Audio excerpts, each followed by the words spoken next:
Bueno, buenas tardes. Venimos a hablar sobre el caso práctico número 2 que lleva como nombre La venta no quita renta. En este caso práctico tenemos una serie de hechos relevantes como que Marco arrienda su finca o su fondo a Sempronio. Después de esto tenemos que Marco intenta o decide vender su finca a Ticio por 600.000 sestercios. Después de esto, Marco y Ticio intentan ingresar al fondo, a la finca, para inspeccionarlo, pero Sempronio lo impide violentamente.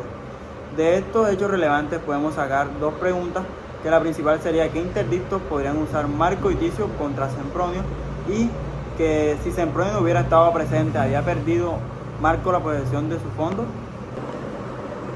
Como segundo punto, en esta exposición encontramos la solución que se podría dar dentro del derecho romano clásico a este caso.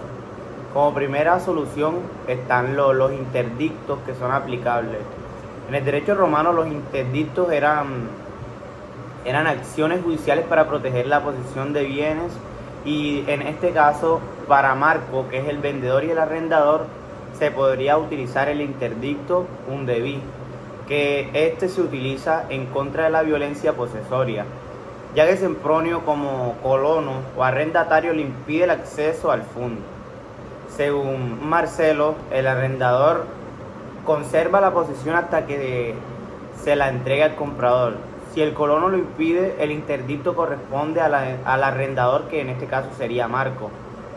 Para Ticio, que es el comprador, también podría intentar el interdicto undebi, pero según Papiano, el comprador no adquiere posesión hasta que el vendedor se la entregue. Si Ticio usara la fuerza para expulsar a Sempronio, estaría obligado por el interdicto, pues la posesión aún no se había transferido. Como segunda opción podemos encontrar que la pérdida de la posesión si Sempronio no estuviera presente. Según Papiano, la posesión no se pierde automáticamente. Marco sigue siendo poseedor hasta que entregue efectivamente el fondo a Ticio. Si Sempronio no hubiera estado presente, Marco podría haber transferido la posesión a Ticio sin obstáculos, mas no era así. Pero mientras no haya entrega formal, Marco sigue siendo poseedor.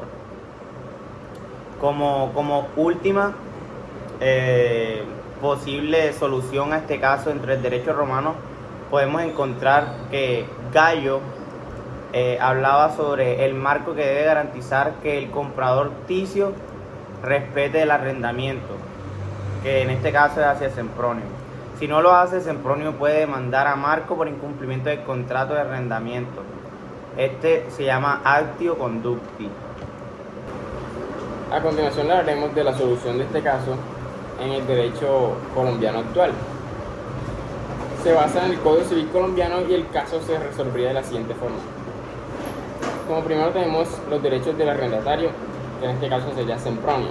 El artículo 1979 del Código Civil, el arrendatario tiene derecho a conservar el goce pacífico del inmueble durante el plazo del arrendamiento.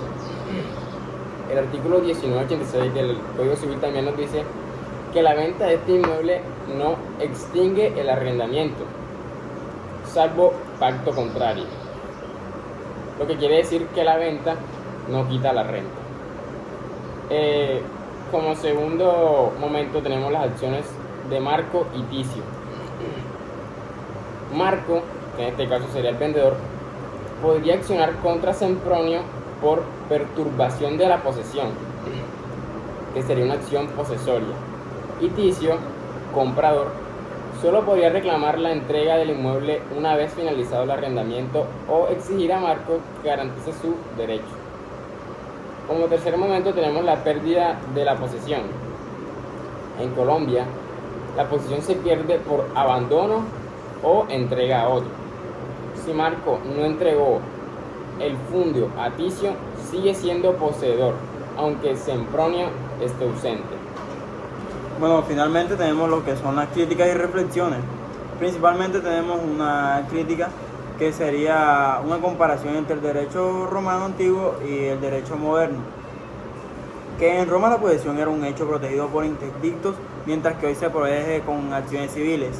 Y el principio de la venta no quita renta se mantiene en el derecho moderno, protegiendo así al arrendatario. También tenemos la violencia del colono que sería Sempronio. En Roma el colono podría resistir al nuevo dueño, pero hoy sería considerado la violación del derecho del comprador. Y tenemos por último que es el papel del arrendador, que es sobre Marco, que en ambos sistemas debe garantizar que el comprador respete el arrendamiento, pero en Colombia hay más protección al arrendatario. Todas estas situaciones nos llevan a concluir como primera parte que en Roma Marco y Ticio tendrían interdictos contra Sempronio, pero la posesión no se pierde sin entrega. Este caso en Colombia, Sempronio mantiene su derecho del arrendamiento, pero no puede impedir violentamente el acceso. Bueno, y como reflexión final tendríamos que el caso muestra cómo el derecho romano influyó en la protección de la posesoría moderna con mayores garantías para el arrendatario. Muchas gracias.